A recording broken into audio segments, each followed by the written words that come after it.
Hello and good evening, everyone. I hope you had a wonderful weekend and also Monday and are ready to learn a bit more and on our topic tonight. And as you can see, we do have a very special guest. Dr. Elias Tsakos is back with us. Hello, Dr. Elias. How are you feeling Hello, tonight? Caroline. I'm feeling very well, thank you. What Thank you about so you? much for joining us once again. It's wonderful to have you back indeed. So, of course, before we start with Dr. Tsakos' presentation, let me just say a few things, of course. So, as you know, we are here every single day from Monday till Friday. As again, this is another project that we created because we just want to educate you, we want to support you, we want to answer some of your questions. Like today, there is a topic on low AMH. So, of course, Dr. Tsakos will be able to explain to you on that topic a little bit more. And afterwards, as always, he will answer all of your questions. So, just go ahead, type those in the chat section so that Dr. Tsakos can answer them for you. You can do it during the presentation or afterwards, of course. And as you know, my IVF Answers now is a part of European Fertility Society. So we are definitely happy that we were able to bring this society to you because, as I mentioned, we are just here to support you and help you out as much as we can with those webinars. We know that that can help you a bit as well. And yeah, I just want to also mention that Dr. Elias Tsakos is a medical director at EmbryoClinic, which is actually located in Thessaloniki, Greece. And as you might know already, he had some webinars with us before. So that is why I am very, very happy that he decided to continue with us as well. And I guess that would be it from me. Okay. Dr. Tsakos is right here with you. And Dr. Tsakos, are we ready to start with the presentation first of all? Yes, absolutely. Thank you very much, Caroline. Please go ahead, indeed. Hello, everyone. It's my pleasure and honor to present one of my favorite topics, which is the AMH and what it means for fertility success. Obviously, this refers to patients, single women or couples wishing to pursue fertility treatment using their own eggs. So I'm ready to upload the presentation, Caroline. So what does it mean for fertility? What are your chances depending on age? This is the title I was given. I will spend the next 30 minutes talking to you about AMH, hopefully trying to explain how we use it and how it could be utilized by yourselves before or during your initial visits or the IVF visits with a specialist.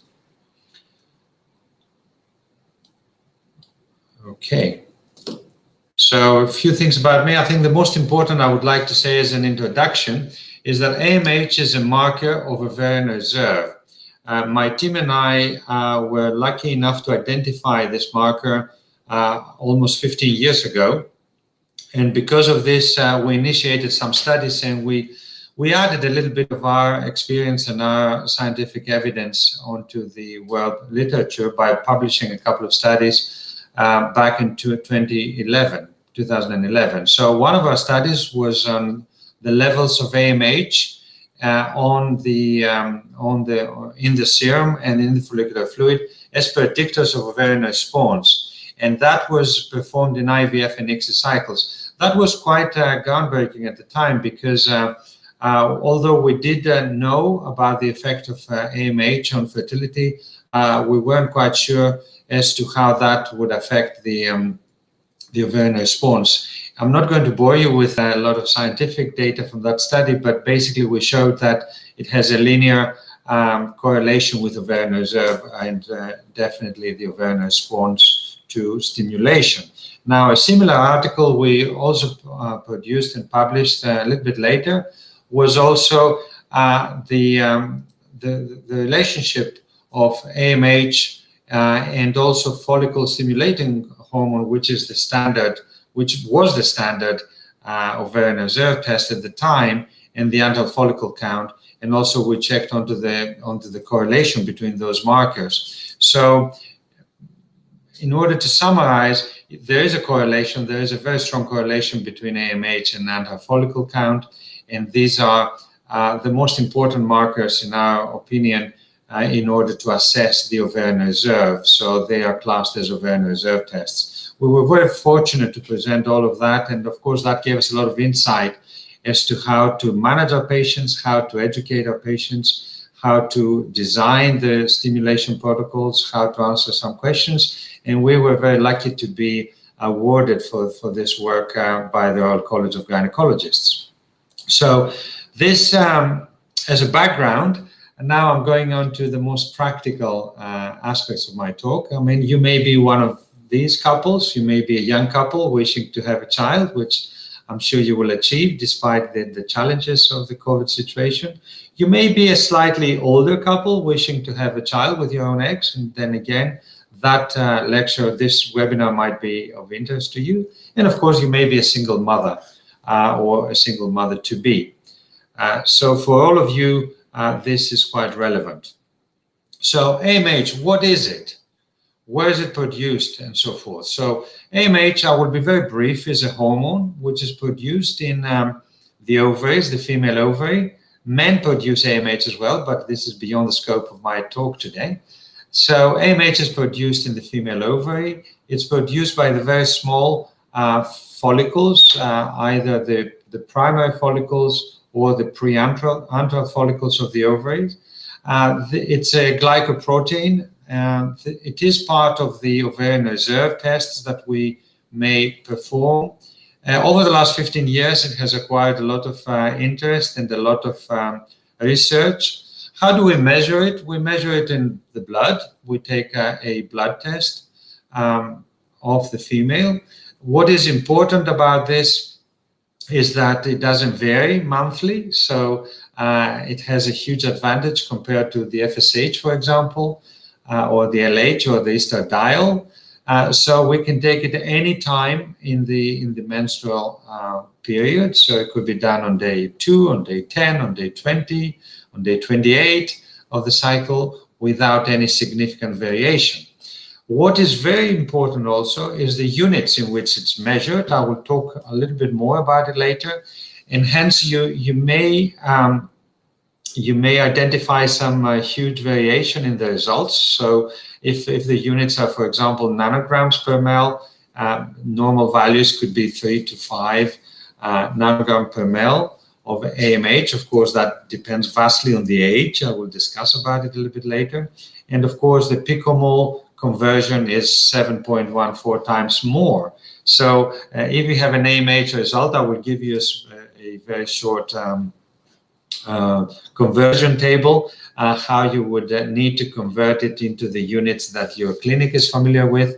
Now, most of the clinics in the UK, for example, they use picomoles per ml, whereas the majority of clinics in Europe, they use nanogram per ml. There's no right or wrong as long as you can convert it so that you understand what's going on. And it is stable throughout the cycle. This is very, very important. And this is good in practical terms, because with all appointments and all that and workloads, it's not impossible to have it done anytime, day or night, evening, weekend, regardless of your menstrual cycle. So this is quite handy. Also, I will talk about what is normal and what is abnormal. I can give you a little teaser now by saying we cannot judge AMH without knowing the age of the patient. So a figure of AMH of perhaps 2 nanogram per ml could be low for a 25-year-old, but could be high or normal for a 40-year-old. So do not forget the correlation between AMH and age. And I will explain a little bit more graphically later on. How do we treat abnormal AMH? Can we do that? I will let you hang in for that answer.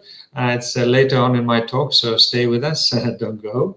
And the answer is yes, definitely. There are some interventions we could do to improve the AMH, and we're hoping that in the future there's going to be even more interventions, but simple interventions may improve the AMH. Now, the $1 million question, does AMH relate to oocyte quality? I'm tempted to answer that for the ones who just want to leave the meeting now, but of course I will give more details. The answer is no. It does not correlate with oocyte quality. The AMH result correlates with oocyte quantity, with number of potential oocytes. I will talk about it later, and of course I would be ready to answer questions. As you realize, this is a fascinating subject. I mean, you can imagine how fascinating this was 15 years ago, but it still remains very fascinating because it has helped us to understand more the physiology of the female ovary, and also to understand the implications that different levels of AMH have on how we consult our patients and how we manage our patients. Does AMH relate to IVF success? The answer is yes, it does, because it relates linearly with the number of oocytes that we pick up after a successful stimulation, and it is very well proven that the number of oocytes is related with IVF success. And of course, there's a smaller contradiction here, perhaps. Although it doesn't relate to oocyte quality, it does relate to IVF success. Does AMH relate to natural conception chances? So if one of you is 30-year-old and they've had an AMH result which is low or lowish, for example, it's 1.5, does that mean that they're infertile, or does that mean that they need IVF? The answer is no, it doesn't. AMH does not relate to natural conception chances, really. So the chance of you conceiving naturally in the next year, if everything else is normal, is not reduced if you have low AMH. And again, I'm very happy to answer specific questions on that. Do AMH levels predict menopause? The answer is possibly yes, although we cannot pinpoint exactly when it's going to happen. So if we have a 42-year-old with an AMH of 0.5 nanograms per ml, yes, this is lowish, but we cannot predict if the menopause is going to happen at 45 or 47, but it's very likely that it will happen probably before the age of 50. So it is a very, very important marker. Now, this is what the AMH molecule looks like. It's a very fancy molecule, and of course, this is a graphic representation of the molecule. It's a glycoprotein. I think that's all you need to know for now, and it is part of that list of ovarian reserve tests. So, what are these tests? These are the tests that are aiming at identifying of how many follicles are potentially there that could produce oocytes, mature oocytes following ovarian stimulation. So do not forget the biological ovarian reserve test number 1, which is the chronological age. So, before we had those markers, the only denominator of ovarian reserve was age. And of course, this is an important denominator now, and this is what we use in combination with the AMH results. There are biochemical markers, and the AMH is part of that static biochemical marker, of course, FSH, and the ratio of FSH-LH, and also inhibin B and estradiol are also markers. So there are various biochemical markers. You can see here our anxiety to determine the ovarian reserve. It's very important to know what is the reserve of each woman's ovary, not just based on her age. There are some dynamic tests, which I'm not going to go through at the moment. And of course, there's biophysical tests, which are based on the ultrasound scan outcome. And this is the Anti-Follicle Count, which I will talk a little bit about later on. So, and of course, there's the histological tests. We don't want to go as far as that. So at the moment, I would just highlight the importance of age, AMH, and Anti-Follicle Count, which I think at the moment should be included in any assessment we do for ovarian reserve. We may or may not use the rest of the markers, but in my opinion, those 3 markers should be officially included into our assessment of ovarian reserve. Now, this is an ovary. this is more or less what it looks like. It contains tiny little follicles here. These are called primordial follicles.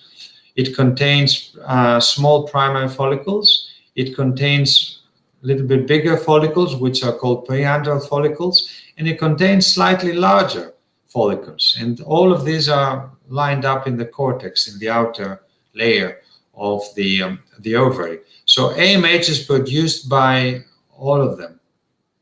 Perhaps not all of the antral follicles, but definitely all of these and some of these.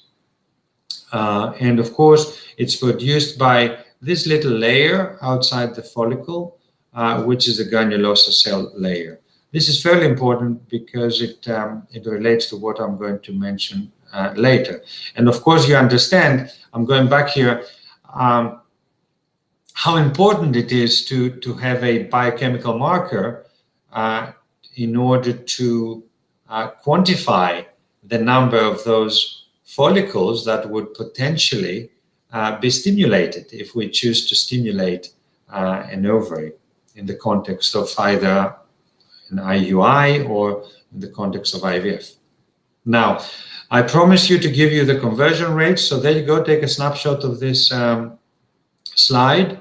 So if we have picomoles and we want to confirm to convert to nanograms, we have the 1.4 factor.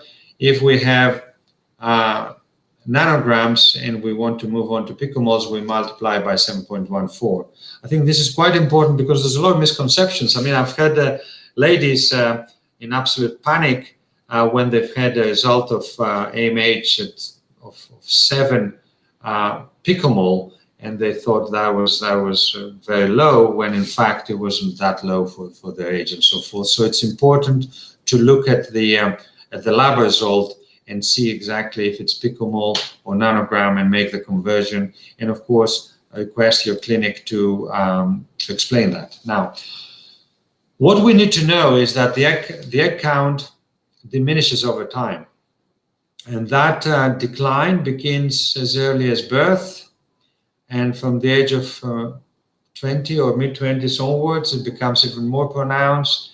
And from the age of 35, it declines even more. And at the age of 40, the egg count is fairly low. So please remember, if you are to take home one message, this is that AMH value, the normal value or the high value or the low value, depends on the age. So if somebody has an AMH of 3 nanograms, we cannot say if it's normal or not. It is normal if they're 30-year-old.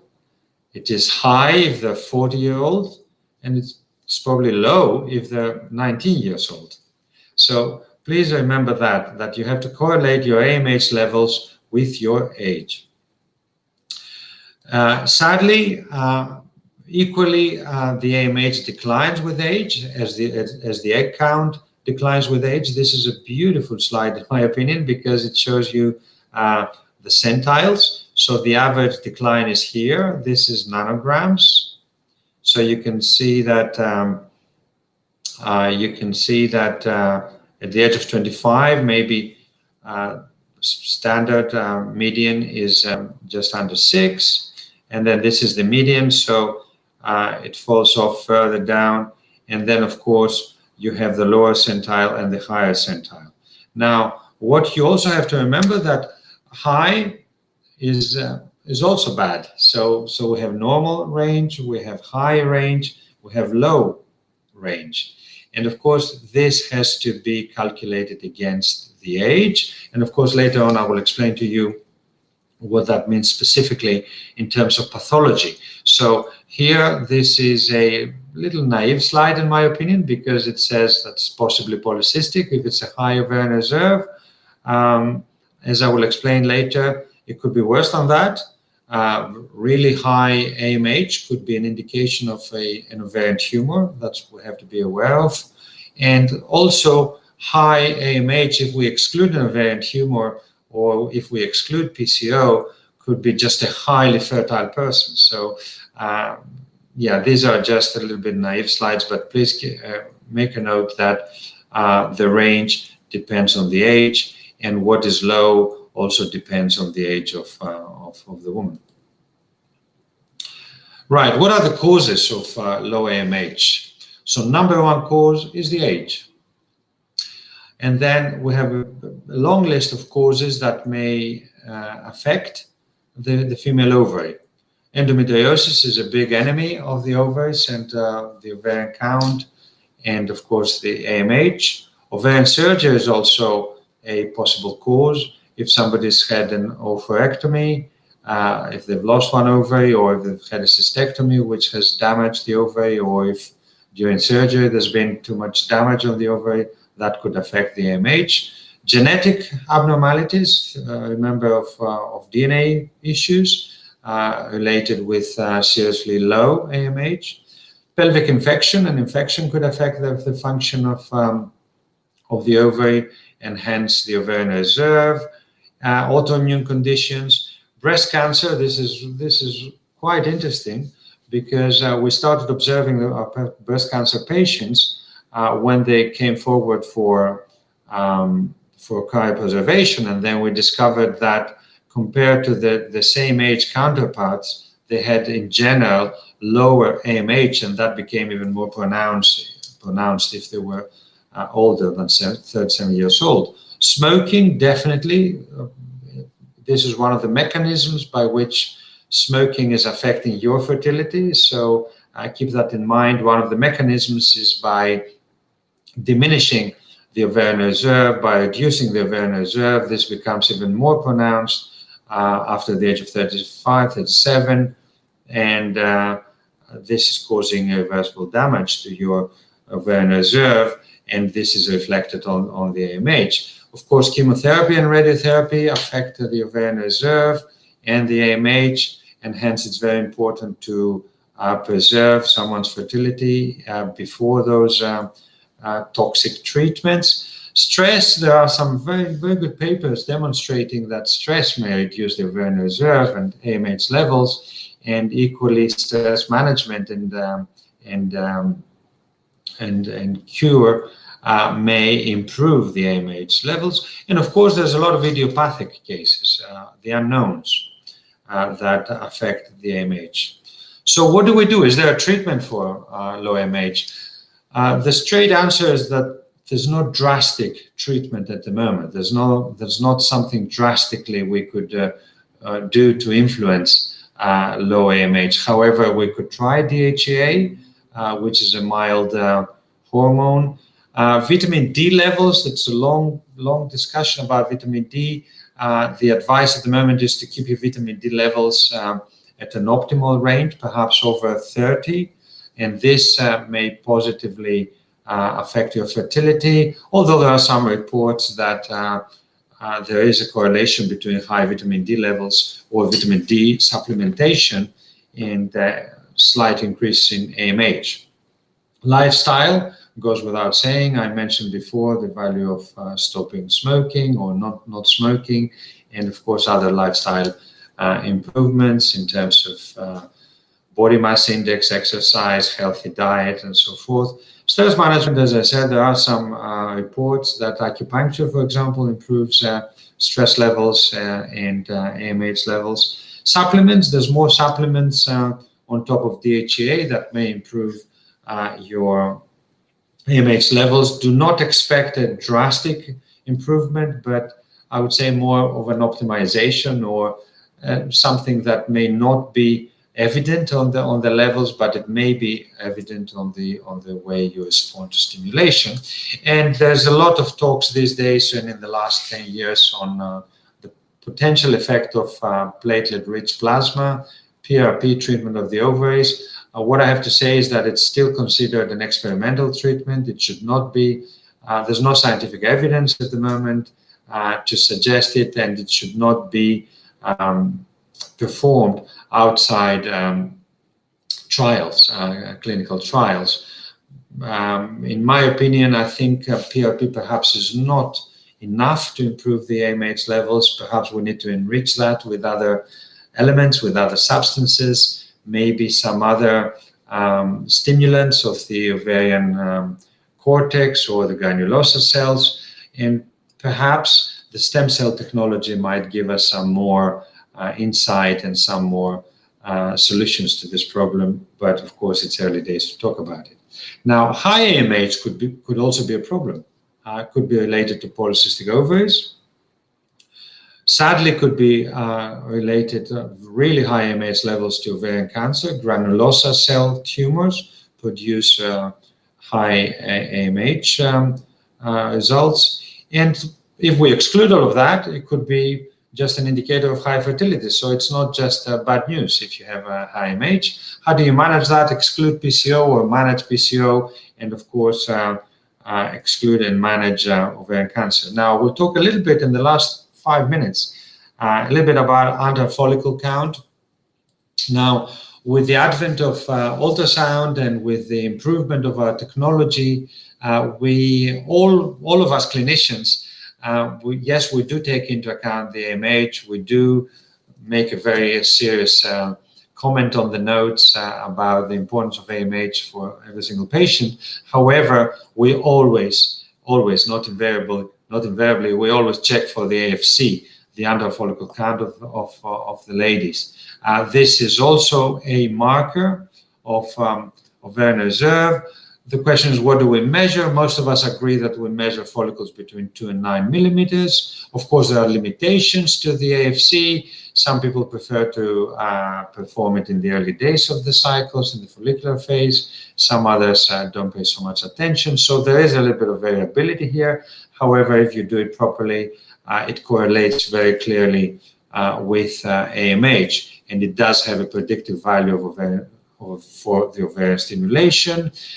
There are pros and cons of using the AFC or the AMH. In my opinion, I think we should be using both because during our fertility assessment, we are bound to have the opportunity to scan our patients and check the AFC for ourselves. Invariably, we just confirm the AMH results, and therefore we have robust evidence of the potential ovarian reserve and the potential response to stimulation in order to advise, manage, and explain the expectation we have for the yield of oocytes to our patients. And please remember that it's also an age-related value as well, the AFC.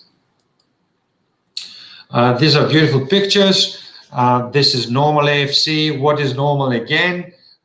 Depends on the age. So for a standard 35-year-old, this is normal range. We count 5 to 9 follicles on each ovary, and with the new fancy and high-tech technology, we can even color them and classify them by size and so forth. This is a high AFC patient where, as you can see numerous polycystic type follicles all over the ovary. So this is beyond doubt that we're dealing with a polycystic ovary, and this invariably correlates with a very high AMH. And here, unfortunately, we see what we usually see, which is a low AFC case. Of course, what is low depends on the age. So perhaps this for a 45-year-old is not low, it's normal. But for a 35-year-old or younger, or even for a 39 or 40-year-old, is low AFC of 2+2 for potential follicles. So these important elements of the female anatomy we spoke about today, and how important it is to evaluate them in order to understand their function. I've added this slide, which I think is very important. And basically, it's telling us why low AFC does not, if everything else is normal, does not correlate with low natural fertility. As you can see here, of course, here we have normal AFC. So with normal AFC in a natural cycle, we only have one follicle, which is the standard natural cycle maturation process. Occasionally, we may have a second one. So you can imagine that even if we had the low AFC here, so for example, if we only had 3 or 2 per primordial or small follicles, then this patient would still have one mature follicle. So this is why in the natural cycle, it doesn't matter so much the reserve in terms of natural conception rates, provided everything else is normal. What matters, however, is in a stimulated cycle. So here you can see an ovary with a normal AFC, with a normal AMH. If this ovary is stimulated, it produces all of these small follicles potentially become mature eggs. And this is what makes a difference in a stimulated cycle. Whereas if we only had two follicles here, two small follicles, and we stimulated them, we would still produce only two mature follicles. And perhaps that's why, again, in my opinion, and there's a huge debate, but in my opinion, there's no particular point in bombarding a low AFC patient, a low AMH patient with huge doses, because if someone is only having two small follicles, those small follicles will grow whether you give them 150 units of hormone, of FSH, or 450 units. So if you give 450 units, this is not going to make this patient grow more small follicles. And perhaps it's unnecessary to do so. But again, as I said, this is a huge discussion, and this is a huge contrast between the full stimulation strategies and the mild stimulation strategies. This is the outcome we're all looking for. Please remember that each one of us is made of one single mature egg. So let's concentrate on that egg, and let's concentrate on the importance of the quality of that egg, which may not be related to the AMH. However, it will be related to the age, the female age. So do not let any time pass and do not lose this advantage if you have it. A few words about COVID, just one slide. I promise there is hope now throughout the world that the epidemic is ending, or this phase of the epidemic is ending. Fertility treatments have resumed all over Europe, all over the US, as far as I know. And I'm very fortunate to practice in Greece, where thankfully we had the lowest, or amongst the lowest, COVID impact in Europe. This is my city, the city of Thessaloniki, which is a beautiful port city in the north of Greece. This is my clinic, which reflects here the sunset overlooking the bay of Thessaloniki. This is some of my wonderful team who helped me prepare this presentation and allowed me to present it to you today. And thank you very much for listening.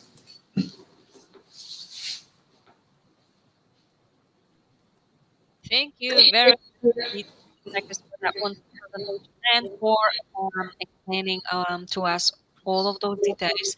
And well, as you can see, there are plenty of questions ready for you. So I guess let's not waste any more time and let's get to them right away, okay? Absolutely, yes. Perfect. All right, let's have a look at the first question. So does AMH vary monthly? Straight answer, no. No. However, it may vary depending on the age, 6 months later. So in younger women, say younger than 35 years old, performing one AMH every year perhaps is enough. I would suggest as a screening tool to all of you, if not most of you, to have an AMH test randomly, say at 25, the age of 25. By doing this, we would pick up potential low ovarian reserve. We would pick up potentially polycystic ovaries. We would pick up some reasons to expedite fertility treatment or oocyte preservation. And even if everything is normal, which is more often than not the case, we would have a comparison figure when the woman becomes 30 or 35. So it doesn't vary monthly, but if someone is, say, older than 35, I would probably suggest, and if they're pursuing fertility treatment, if they repeat performing a test perhaps every 6 months. All right, that's wonderful to hear then. Thank you so much for that advice. And let's have a look at the next question. So I have read there is a high correlation between AMH and AFC, although on forums there is lots of discussion and there seems to be quite a difference between these two. What would cause that? Sure. Thank you very much, Karen, for the question. I mean, firstly, the standardization of AMH measurement took a long time to happen. So even now, as you saw in my presentation, there's a variation into the technique of how AMH is measured, and there's also a variation in the units in which this is reported. So that could create a little bit of confusion. Equally, AFC, the question is, which follicles do we measure? What machine do we have? How thorough are we, or how experienced, or how proficient in measuring the AFC and so forth. So because of all of that, AMH is not 100% accurate, and AFC is not 100% accurate. So you can also think of the combinations of those two being a little bit skewed. So the overall assessment of which one of those has been right or wrong is the yield after ovarian stimulation, provided that the ovarian stimulation, of course, was done correctly. So even that is not always perfect. So I'm sorry, but yes, indeed, there is a confusion. However, in the hands of a specialist, I think the AFC is very clearly a very good tool if the specialist is using high technology equipment. And of course, in the hands of a good lab, AMH can be very accurate. And if those provisions are met, those two correlate nicely. And again, thank you so much indeed for explaining that. And well, let's have a look at the next question. So I'm 43. If I have low AMH, can I assume I need to take DHEA, and how much? Sure. Yes, if you're 43, you may have normal AMH for your age. So let's not be pessimistic. So what is normal for a 43-year-old? Perhaps in nanograms, perhaps 0.5 to 1, but it could be 1.2, which means that it's very good. Or it could be 1.9 or 2, which means that you may have polycystic ovaries, because even at 43, you may have polycystic ovaries. And again, I would double that with an AFC performed by an expert in order to quantify where you're standing in terms of ovarian reserve. So at 43, you could have normal ovarian reserve for your age, you could have low, or you could have high. And then, of course, we cannot assume that, you see, if we want to be accurate. And then, of course, depending on the finding, we would advise accordingly. Now, if indeed you have a low AMH for your age, which means that you may have an AMH of less than 0.5, perhaps a 0.3 nanograms per ml, then yes, DHA may help that, but please remember that the most important denominator is your age. So I would not waste too much time waiting for the DHA to kick in. I would just move on to having some sort of fertility treatment, because at 43, we prefer the eggs of a 43-year-old than a 44-year-old. So please try to balance that. And of course, do not forget all those lifestyle changes that you can make in order to assist your body and your soul. All right. Thank you so much. And actually, there are a few questions on DHEA. Okay, so let me just go straight to that one first, and we will go back to the previous question. So here's the question from Karen. I understand that DHEA can increase testosterone level also. Is there a risk to either natural or assisted reproduction of testosterone being above normal levels? If yes, is the benefit of DHEA outweighed by the risk of raised testosterone? Sure. There's a lot of discussions, and to be honest, we haven't, the scientific community, we haven't reached a consensus yet. as to the exact value of DHEA. We don't know the duration, we don't know the dose, we don't know all the side effects, and we don't know what is the exact outcome. And equally, that applies to testosterone, because yes, the DHEA is a mild androgen, and testosterone is also being utilized in order to either improve the ovarian reserve or improve the response of the ovaries to stimulation. We don't know very much about it. To be honest, in my opinion, we do not expect miracles from DHEA or from adding testosterone.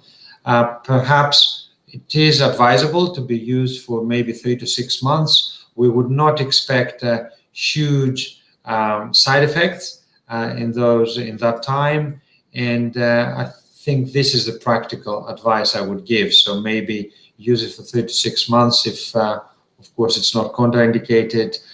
Perhaps use it for 2 to 3 months prior to stimulation, but do not expect a miracle outcome from that. All right. So much. And well, there's more questions from DHEA. Okay, so let me go straight to them. And the use of DHEA for reduced oocyte and TMA. There are DHEA. I'm not aware of any reports or any studies showing that DHEA can reduce the oocyte reserve or the AMH.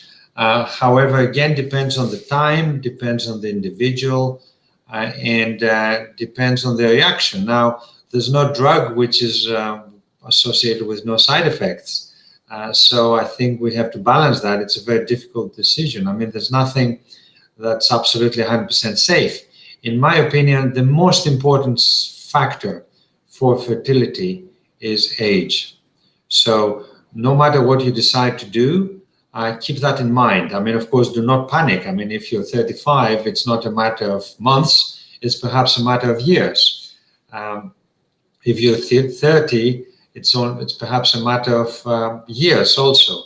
Yeah, if you're 40, it may be a matter of months. I mean, try not to delay longer than maybe 6 months or 8 months and so forth. So it's always a balance between what we wish to achieve and, of course, which route we would like to follow. And perfect. Once again, thank you so much. And one more question, okay, in regards to DHEA. So what dosage of DHEA do you recommend for patients with low AMH? Sure. Depends on the weight. So, and of course, depends on whether there's any contraindications or not, whether they've used it before. Depends on whether they're aiming for natural conception or assisted conception. So if I want to give some examples, for somebody at 35 with normal weight, normal perhaps under 70 kilos, I would probably, aiming for natural conception, I would give 25 milligrams twice a day for perhaps 6 months. If they have no side effects, I would consider extending that a little bit longer. For someone embarking on fertility treatment, I would probably give a little slightly higher dose of 25 milligrams 3 times a day if they're normal weight, and I would do that for about 3 months prior to stimulation. And excellent. Thank you so much yet again for that advice. And now we will go to the previous question. This time it's about endometriosis. So how do you test for endometriosis? Right. Okay. This, I mean, this is a 2-day conference talking about it. Endometriosis is something that we should not forget. I will give you a little introduction. I'm sorry, a little bit of a long introduction. I have been fortunate enough to have been on this field for almost 30 years. So in the early 90s, we paid a lot of attention on excluding endometriosis, on performing laparoscopies prior to IVF, on performing laparoscopies in order to complete the diagnosis of fertility. Now, as we moved on to IVF, and as we discovered that IVF can be very successful, even without a laparoscopy, even without putting our finger to whether it is endometriosis or not. We left a lot of areas uncovered. So in my opinion, now we've moved on to the other side. We're doing very little investigations, and I think my webinar in a couple of days will focus on some surgical interventions that perhaps we may need to start reconsidering. So the ultimate test for endometriosis is a laparoscopy. There's no other way we can be 100% sure if someone is having endometriosis or not. Now, the effect of endometriosis on fertility, I think, is well known. It does affect fertility by multiple mechanisms. One of them is diminishing ovarian reserve. Now, the main issue with endometriosis is the silent epidemic. I mean, unless we have a look inside, we cannot diagnose it. So we may suspect it by the symptoms, for example, pain, dysmenorrhea, painful intercourse, and so forth.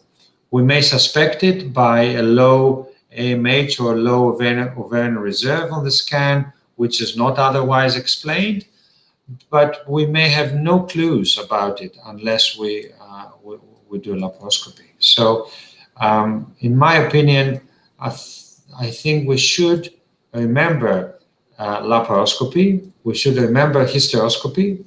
We don't diagnose endometriosis with hysteroscopy, but we should remember the endoscopic tools in order to assess and optimize the pelvic organs of the female prior to embarking on more complex treatments like IVF, especially for the younger woman.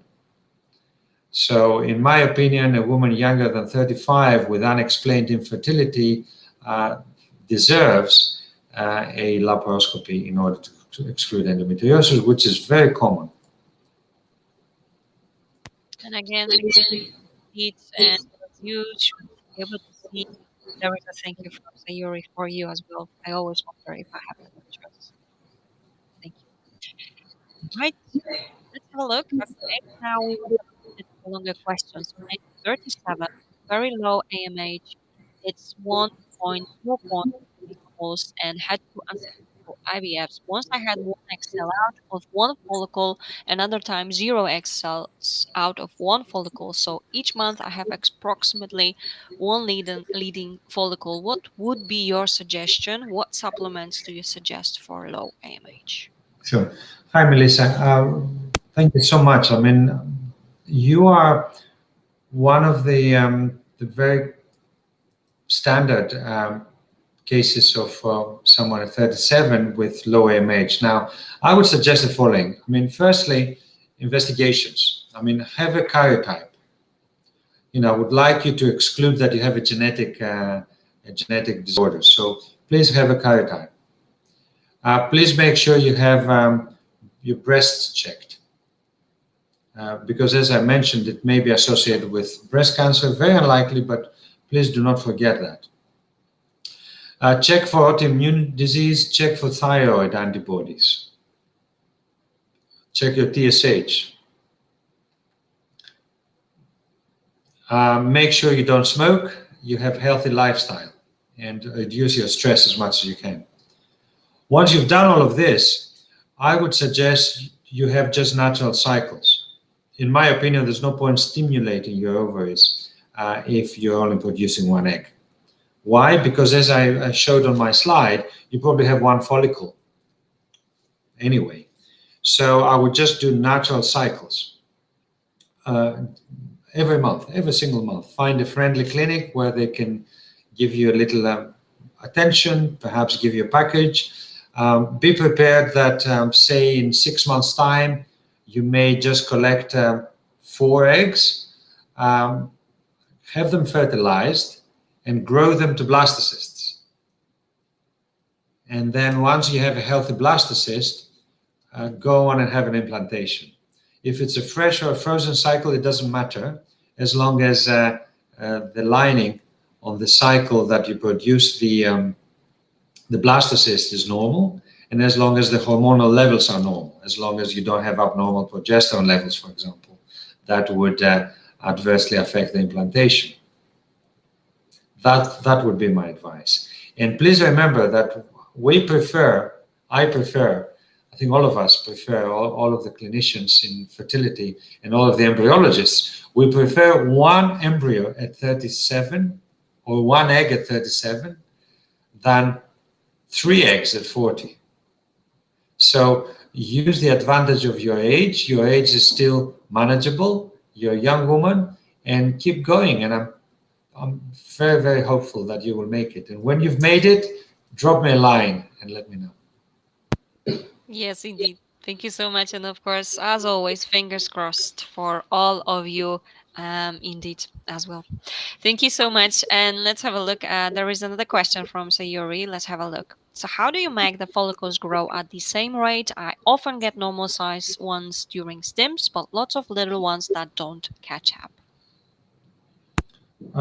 Okay. Yes, I mean, this is one of the big mysteries, and this is something that we face every day. Essentially, there's 2 protocols. I mean, let me talk to you a little bit about stimulation protocols. One is the standard long protocol. In general, if you use the long protocol, it's more likely that you will have aligned follicles, because the long protocol, what it does, it downregulates the follicles. It brings them to more or less the same size, and then when we start stimulating them, they seem to be more aligned. And if you're a standard, what we call normal responder, if you're, say, a 35-year-old with normal follicle count, or a 30-year-old, or a 25-year-old, or a 38-year-old with normal follicle count, a normal responder patient, with the long protocol, you will probably produce, and the same dose of stimulation. So say you use FSH hormone at 250 units or 300 units, depending on your weight, you will probably produce more mature follicles with the long protocol through the alignment of the follicles because of the downregulation. However, if you're not in this category and you use the antagonist protocol, in my opinion, I think it's very important to have a baseline scan. And in the baseline scan, you need to ensure that you do not have any leading follicles, say, beyond 10, 11 millimeters when you stimulate, because if you do, the leading follicles, they suppress the smaller ones. And this is the reason why you get discordant growth. However, if you're a normal responder, and if you're producing, say, 5 or 10 follicles, 10 mature oocytes, then I don't think it makes a huge difference. So this is my answer. Thank you.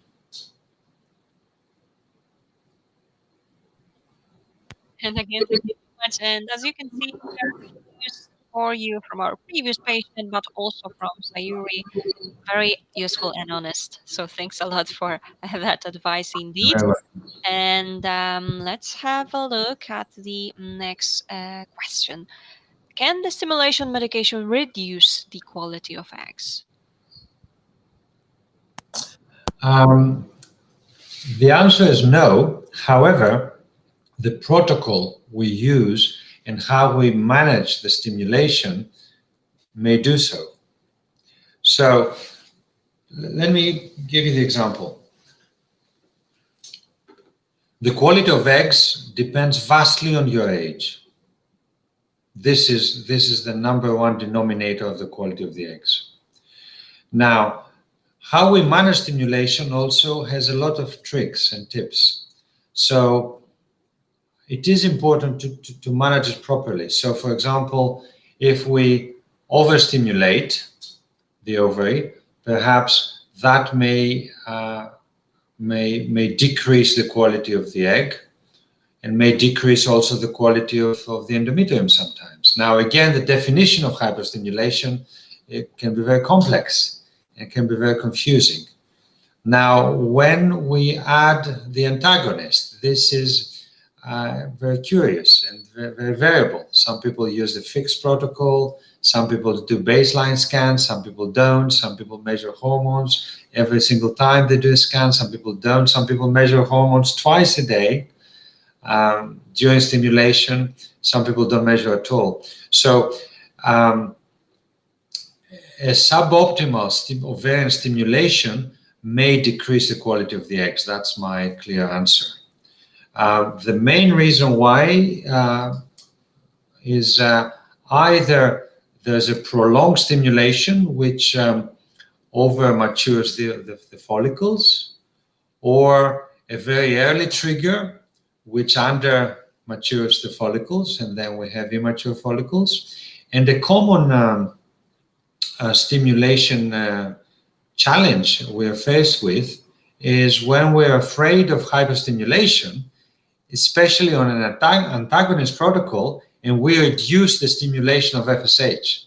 This totally burns out the follicles, and this may greatly reduce the quality of the oocytes we retrieve. So let's not underestimate the importance of stimulation, the importance of very tight protocols in our stimulation, the importance of perhaps performing a few extra tests that may give us some more insight and some more understanding of how we should manage that very important period of the IVF treatment.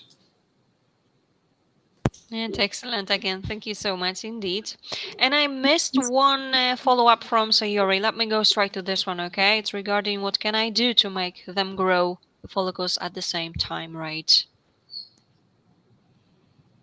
Either use the long protocol. I think the most effective way is to use the long protocol. The second option would be to use a very short contraceptive pill dosage before the antagonist protocol, perhaps for 2 weeks. And the third option would be on a natural cycle. If you're willing to use the antagonist protocol, ensure that you have a baseline scan, which is normal, and a baseline hormonal test, which is also normal, before you start the stimulation. Okay, thank you so much once more. And let's have a look at the next question.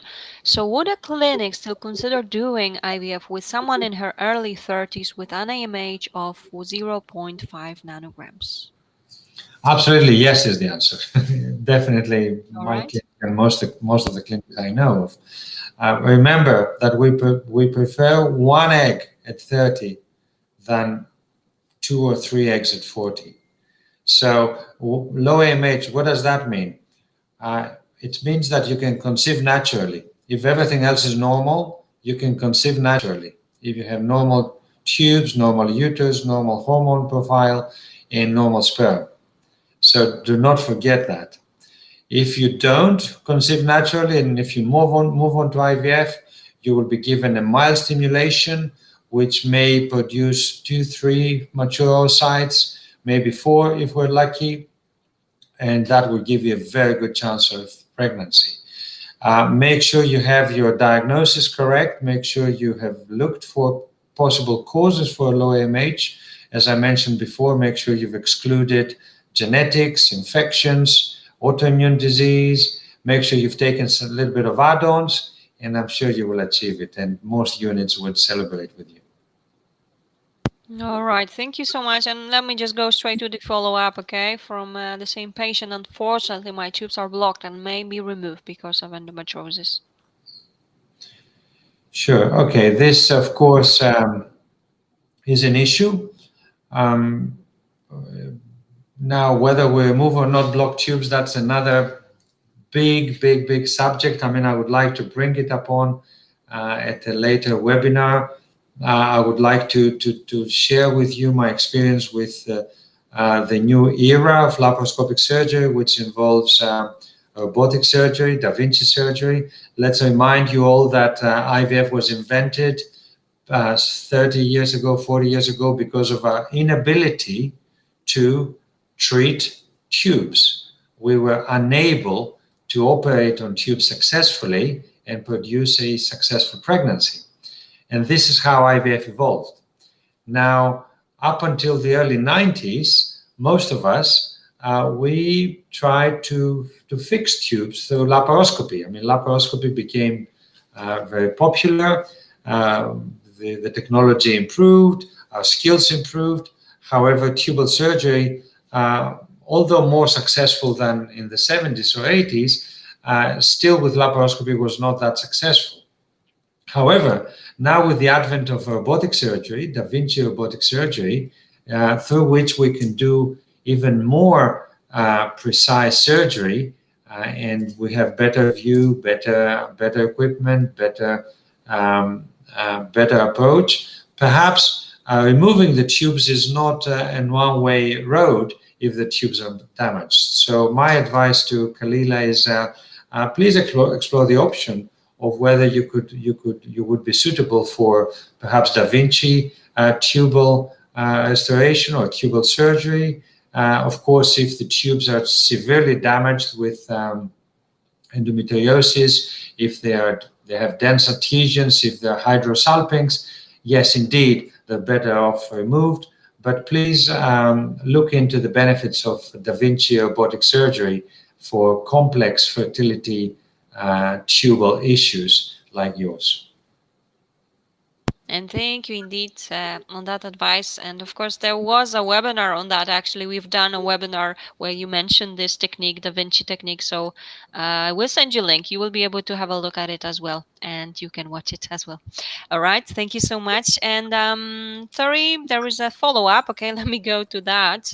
So I will ask my surgeon. I believe he does robotic surgery. I feel more hope now. That's great to hear. Thank you so much for that as well. Comments as well. Okay, and let me go to the next question that we've got. And so, does IVF stimulated cycle have bad impact on level of AMH? Does it cause faster decline of level versus natural cycle? Answer is no. No. As I showed on the slide, think of the ovary that contains one leading follicle and 3-4 smaller follicles. So every month in a natural cycle, the small follicles are wasted anyway. So stimulation doesn't waste the follicles. Stimulation may utilize the follicles that would be wasted otherwise in a natural cycle. So the clear answer is no. It would not cause a decline of your ovarian reserve.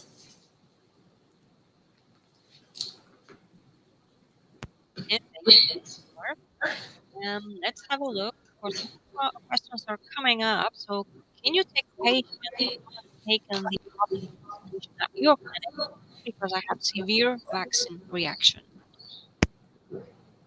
Absolutely yes is the answer. I mean, let's not discriminate against the people who either chose not to be vaccinated, or they could not be vaccinated, or their turn has not arrived yet, or they have allergies and so forth. The answer is yes. We have instituted for just over a year now that anyone who's attending the clinic for IVF is having a PCR COVID test, and the same applies to male partners. And we all take the necessary measures and precautions, and based on that, we proceed with treatment as normal. So absolutely yes is the answer.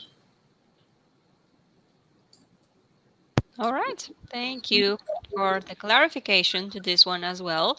And so right here's the next one. I was told AMH levels can be improved. You can just reduce the rate in which it decreases with age. Is that correct? Or can the treatments you suggested improve AMH?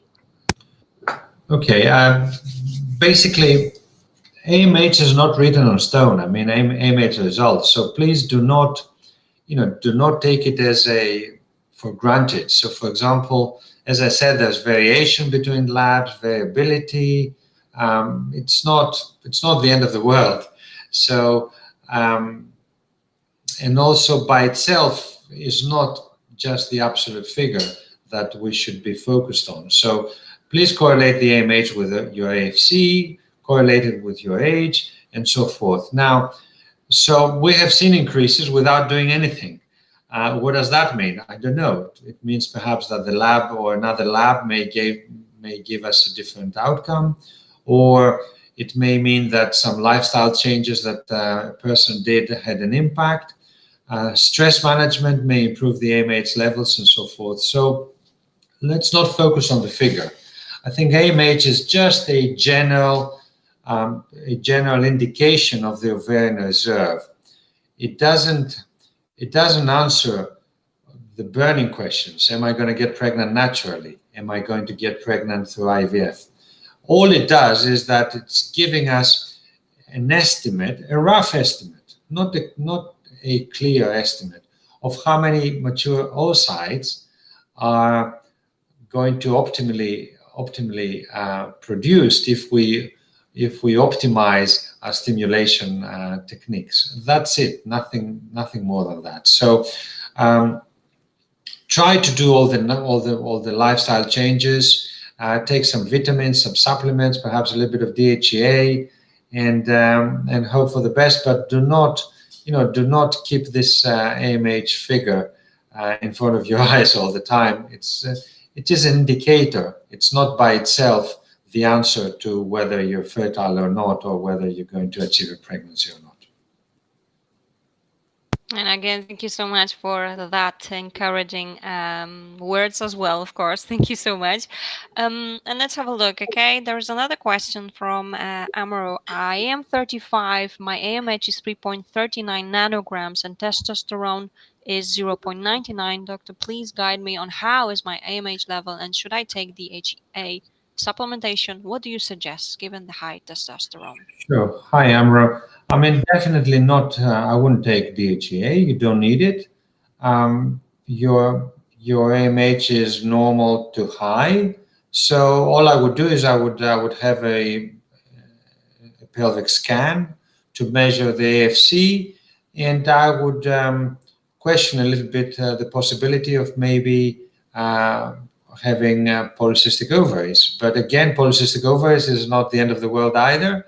It's very common, especially in the south of Europe or in the Indian subcontinent and so forth. It doesn't mean anything. My mother had endometriosis and polycystic ovaries, and it didn't mean anything. She had a little bit of scanty periods and a little bit of pain with the cycle. So please do not label yourselves. I mean, and yes, if you're suffering from infertility of some degree, you're bound to have a little bit of an issue with some of those conditions. So it doesn't mean anything. I would not take DHEA. I would exclude PCO, and that's it. Just listen to your fertility specialist. I'm sure they could advise you. And make sure you correlate your AFC with your AMH. Double check it with a scan that it's more or less right. So with an AMH of 3.38, I would probably expect you to have maybe 8 follicles from each side. So double check that with a scan. All right. Again, thank you so much indeed. And let me have a look. There are like few questions left. We will be slowly finishing, but before we do, let me go to the question from Melissa. At 26, my AMH was 7.1 pmol. In Australia, where I'm from, I was advised that this was low and I should do fertility preservation. In the UK, where I live, I was told it was normal. I also have endometriosis and early onset menopause runs in my family, so at 29, I decided to have my eggs frozen. I was hyperstimulated and had 16 mature eggs harvested, which seems pretty successful. If I do have low ovarian reserve by having my eggs harvested, have I reduced my ovarian reserve even more and thus my chances of conceiving naturally? Hi, Melissa. I mean, first of all, congratulations. You did the right thing, and congratulations for producing 16 mature eggs. Of course, I would strongly agree with your Australian doctors, and you did the right thing. Now, you don't have to worry about it at all. This stimulation has not reduced your ovarian reserve at all. It hasn't reduced your chance of conceiving naturally. So carry on with your life with the security that you have frozen eggs in case you need them. I would still perform a couple of tests to see if there's any genetic link. And that That would give you some insight into your personal health also, not just to your reproductive health. So I would check maybe the karyotype, a full thyroid screen as a start, and I would retain a healthy lifestyle. All right. Again, thank you so much, Melissa, for sharing your story, of course, as well. And thank you, Dr. Tsakos, for helping out with this as well. And as you can see, again, there is a thank you from our patients for you. That's such a relief and appreciate your advice. Great, thank you so much. And let's have a look at the next question. I had miscarriage in January at 7th week. There was no heartbeat anymore. Right after miscarriage, I get one big ovarian cyst. First time in my life. Is there anything I can do to achieve rupture of the cyst? Some treatment or supplements? Sure.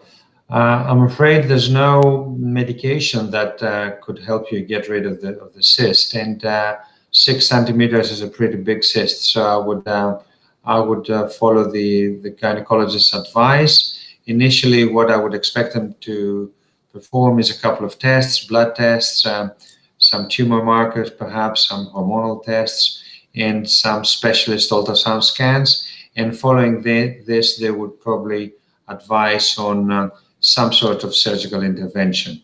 If it's a simple cyst, absolutely simple cyst containing clear fluid with everything else normal, maybe a vaginal aspiration could be an option, of course, with some pros and cons, and with the high possibility of the cyst growing back in.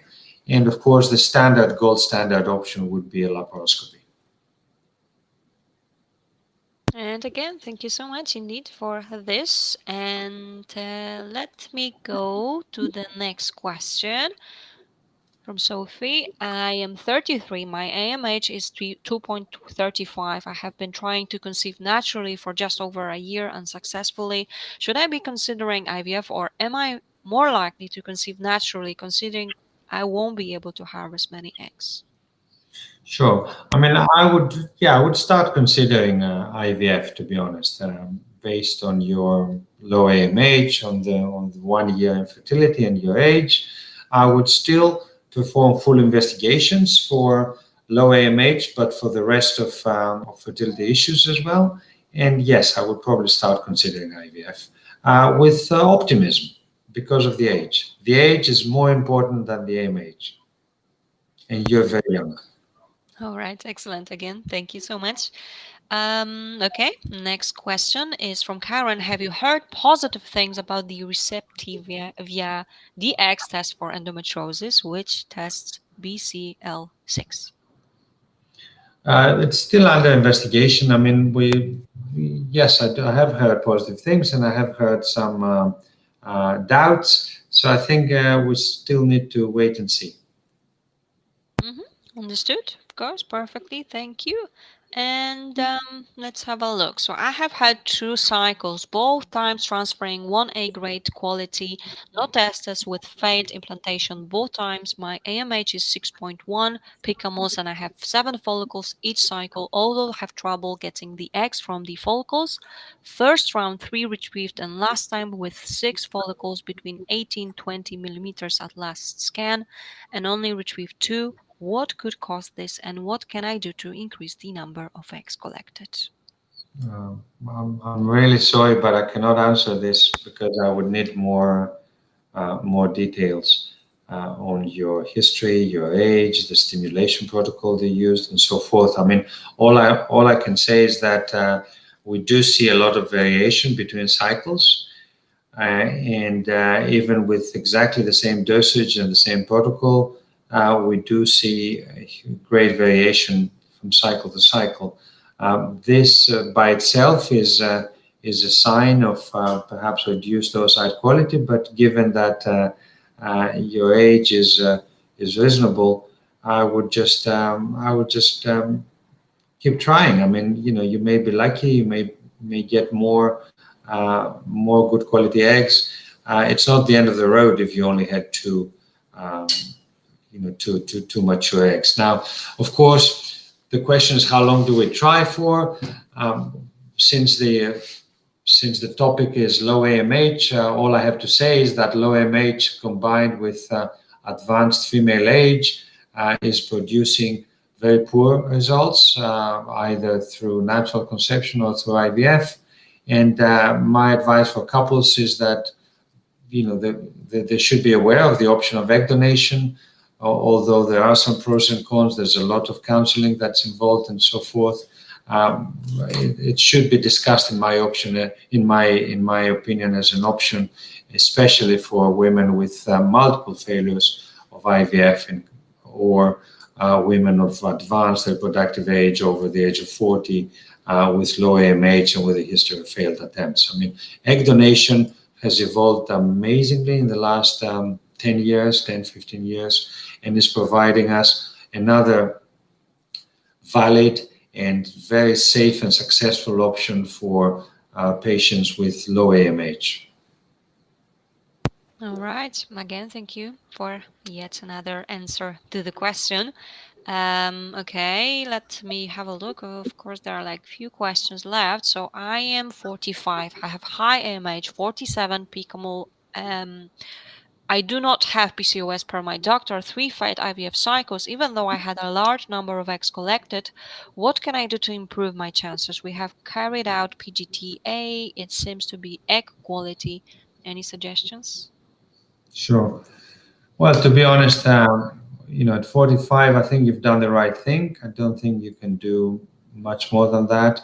PGTA testing is absolutely necessary because I'm sure, as you have found, the vast majority of the embryos at your age would be damaged, DNA damaged, and that would be my advice. And as I said before, I don't know what options you have been counseled about, but maybe at 45 with 3 failed IVFs, maybe egg donation would also be one of the options to be discussed. And once more, thank you. Now we have a short question in regards to the age limit. Is in the world there exists a clinic for women over 51? I'm terribly sorry. The answer is maybe in Greece, Radmila. Okay. Maybe in Greece, hopefully this year. There's a lot of talks now between the fertility specialists, associations, and the government to increase the upper age limit to 52, 53. But because of COVID, we haven't had an answer yet. We're hoping that this will happen maybe this year. So yeah, maybe in Greece it would be possible. In such case, fingers crossed indeed. I remember last year you have mentioned that it might be changing. So hopefully this year that's going actually to happen. Yeah, fingers crossed for sure. Thank you so much. So how do you think, what is the reason between breast cancer and low AMH? Oh, tricky question. I don't know is the answer. I don't know, but that was an observation that stemmed from our attempt to perform fertility preservation for our breast cancer patients. So we found that the cancer status was associated with low AMH. But okay. I'm not aware of the mechanisms through which this is happening. However, this is making it even more crucial, the discussion and the counseling with regards to fertility preservation for breast cancer patients. And definitely, if someone has unexpected low AMH levels, it may be worth screening for breast cancer. All right. Thank you for yet another very interesting question indeed. And let's have a look at the next one. So on which days of cycle we need to perform examination of progesterone, estrogen, and testosterone? Okay. Now you're learning the tricks of the trade now. In my practice, I do not check for testosterone. I don't think it's necessary.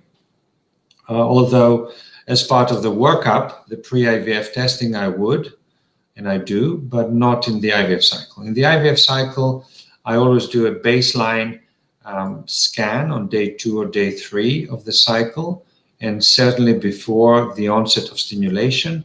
And during that assessment, I would check for progesterone and for estrogen, estradiol to be exact, and LH.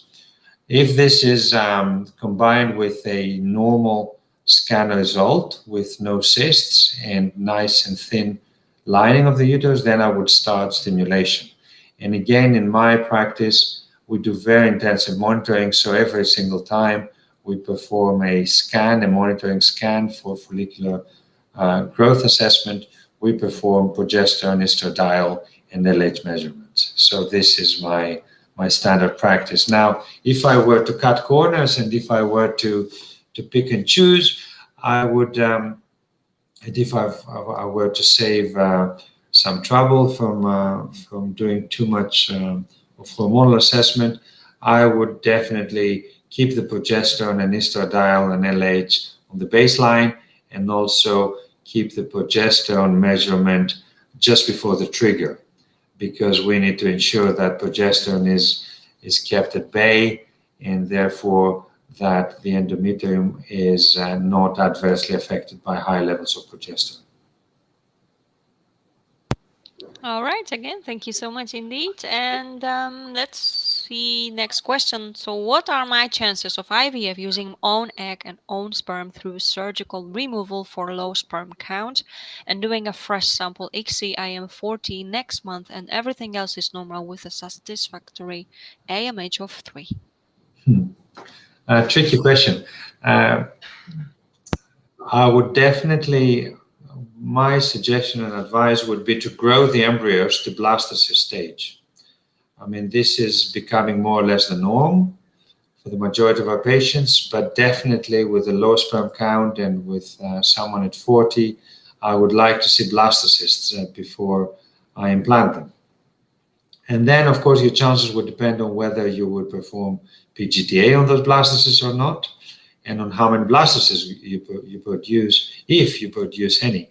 Because sadly, you have two adverse factors for producing healthy blastocysts. One is the low sperm count, and of course, the other is your age. Having said all that, if everything else is hanky-dory, if your scan is normal, if your hormones are fine, if you're of normal weight with no history of smoking or any bad habits and so forth, I can't see the reason why you can't produce perhaps 5, 6, or 7 healthy eggs, and I can't see why you can't produce maybe 1, 2, or 3 healthy blastocysts. And again, all of this would depend on whether you have a transfer of a euploid blastocyst or not. So definitely worth trying, but definitely aiming at creating blastocysts plus or minus pre-genetic screening. And again, thank you so much. And I know there are like 3 questions, but we will be slowly finishing. The only thing is that, Dr. Elias, let me know, do you have still time to answer those 3 questions, or should I just simply send it over to you so you can get in touch with the patient? If you don't mind, because it's so... It is quite late for you. I know you are ahead of time here as well when it comes to running out of fuel. So yeah, if you don't mind, but I would be very happy to answer any questions by you. I would be more than happy to forward. There are like 3 questions left, of course, so I will simply forward those to Dr. Tsakos, and I'm sure he will be able to get back to you with his team. And well, I only want to thank everyone for staying with us. It is quite late, but we are definitely happy that you were able to come here, spend this evening with us, but also have a chance to find out a bit more. Dr. Elias, it's always great to have you back. As you can see, there are plenty of thank yous coming up your way. It's been definitely very, very helpful, and I can only add, as you can see, nothing else to add really. So there is also something in Greek, Efcharistopoli, if I'm right. So thank you indeed so much. And anything else you would like to add? Thank you so much. Congratulations for the initiative. Thank you to the wonderful audience, the wonderful participants for the stimulating questions, and hang in there. Don't give up. There is hope, and congratulations for trying so hard for the gift of life. And thank you for all of this. We've learned so much from you, and it's been a privilege to share my bit of knowledge with you. Thank you. Thank you indeed. And I also want to mention that actually Dr. Elias Tsakos will be back here on Wednesday with another topic. So don't miss it. Go ahead and register if you haven't already. So we will speak soon, very, very soon. Thank you so much. And of course, this will be, you will be able to find this recording tomorrow on our website, My IVF Answers. So I can only encourage you to go ahead and check it. And of course, you will be able to see more webinars, past webinars on our YouTube channel as well with Dr. Tsakos, so go ahead and check it out as well. Thank you once again. Have a lovely evening. And Dr. Tsakos, I will see you on Wednesday, right? Take care. I will be here. Perfect. Thank you so much. Take care. Caroline. Thank you, everyone. Thank you. Bye-bye.